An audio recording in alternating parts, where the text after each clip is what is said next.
제가 오늘 사건 하나를 말씀드리려고 하는데요. 변사체로 발견되었습니다.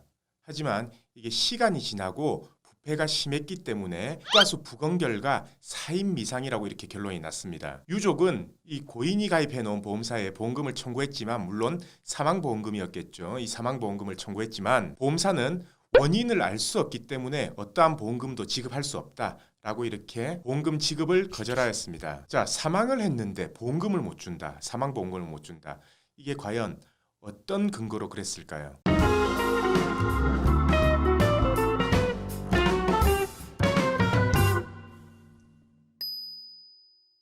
안녕하세요. 매일 새로운 정보를 드리는 채널 보상가배상TV입니다. 자, 오늘은 제가요 사망보험금에 대해서 말해볼 건데요. 인트로에서 제가 말한 게 과연 사실일까요? 사실입니다. 보험사는 그럴 수 있죠.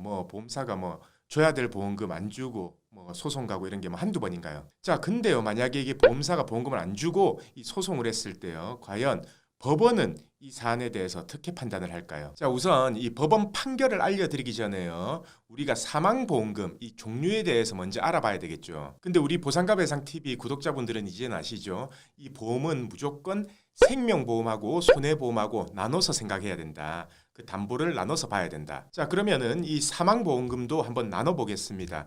우선 생명보험에는요, 이 담보는 일반 사망이라는 담보가 있고요, 재해 사망이라는 담보가 있습니다. 그리고 손해보험에서는 상해 사망이라는 담보가 있고 질병 사망이라는 담보가 있어요. 물론 교통상해 사망이라는 담보도 있지만 지금 같은 사안에서는 교통상해 사망은 해당이 안 되기 때문에 일단 제외를 하고요. 나머지 이 사망에 대한 담보 4가지만 보겠습니다. 우선 이 사망의 원인이 뭔지 묻지도 않고 따지지도 않고 지급하는 담보가 바로 일반 사망 담보입니다. 이거는 생명보험에 가입되어 있고요. 이게 만약 고의사고가 아니라면요, 언제든지 일반 사망보험금은 지급이 되고요.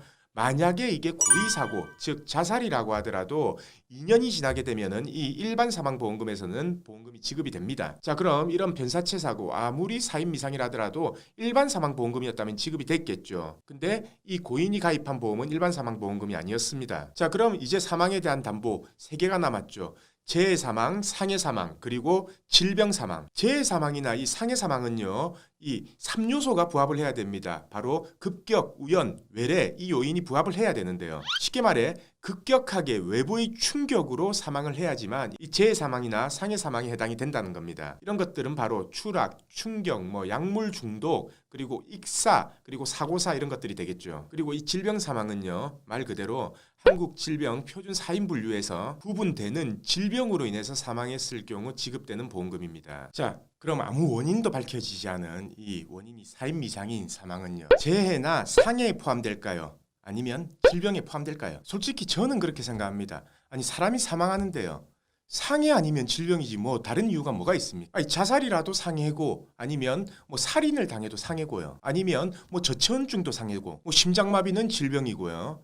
자, 이런 이유 말고 사람이 사망할 이유가 또 있나요? 아니, 다들 그렇게 생각 안 하세요. 하지만요, 우리나라는 피해를 주장하거나 이 보험금을 청구하는 사람이 그에 대한 모든 입증을 해야 됩니다. 그리고 그렇게 입증을 하고 나면은 상대방이 반증을 하는 거죠. 자, 아까 같은 이 사인 미상인 사망이 재해나 상해 입증됐나요? 질병이라는 게 입증됐나요? 그래서 어떠한 입증도 안 됐기 때문에 어떠한 보험금도 지급할 수 없다 라는 게 바로 보험사 주장입니다. 결국 보험금을 지급 안 했기 때문에 이 사건들로 소송이 제기가 됐죠. 자, 그럼 소송이 제기된 후에 이 법원의 판단은 어땠을까요? 법원도 마찬가지입니다. 약관에 규정된 어떠한 사유로 이게 사망을 했는지 만약에 입증을 못했다면 보험금을 지급하지 않는 게 맞다라는 게 공통적인 법원의 입장입니다. 하지만요, 무조건 과학적으로 입증해야 되는 건 아닙니다. 그래서 이 주의 정황 사실이라든지 사고 당시의 상황 등을 어떻게 입증하냐에 따라서 이 재판부의 판단은 달라질 수 있습니다. 저희가 진행한 사건 중에요, 이런 사건이 있었습니다. 40대 남성이요, 영산강 강변에서 발견이 됐습니다. 시간이 지난 후에 발견됐기 때문에 결국 국가수 부검에서도 사인 미상이라는 결론이 나왔었어요. 유족은요, 이 상해 사망 보험금을 청구했고요, 당연히 보험사는 보험금을 부지급했습니다. 사망에 대한 입증은 없고, 만약에 유족이 주장하는 익사라고 하더라도 이거는 자살일 가능성이 높다. 그렇기 때문에 고의사고기 때문에 보험금을 지급하지 않는다 라고 이렇게 재판 과정 중에서도 계속해서 주장을 했고요. 만약 우리가 이 사건을 위임받아서 물가에서 발견됐기 때문에 익사일 가능성이 높다라고만 일관되게 주장을 했다면 이 사건은 패소할 수도 있었습니다. 하지만 저희는 이런 사실들을 입증을 했죠. 자, 휴대폰 위치 추적 결과 마지막으로 전파가 잡힌 시간이 새벽때였고 바로 출근 시간대였습니다. 자, 고인이 회사로 걸어가는 지점에서 강변이 있었던 점, 그리고 고인이 전날 술을 많이 마셨던 점, 그로 인해서 구토를 하기 위해서나 아니면 소변을 보기 위해서 강변으로 내려갈 가능성이 충분히 있었다는 점, 그런 가능성 등을 주장했고요. 마지막으로 법의학 책자를 뒤졌습니다. 결국 이 법의학 서적을 뒤져서 이런 사실들을 발견했습니다. 어떤 사실이냐면요. 법의학에서는 이런 사실들이 있었습니다. 시신에서 양쪽 폐 모두가 팽창되어 있고 폐 조직에서 다수의 플랑크톤이 발견되며 간, 심장 등 다른 장기 조직에서 플랑크톤이 많이 검출되었는데요. 이는 살아있는 공기 대신 물을 기도로 흡입하여 질식한 사망한 시신에서 나타나는 전형적인 결과이다. 이런 내용들을 찾아냈고요. 국가수 부검 결과 나온 수치들에서요.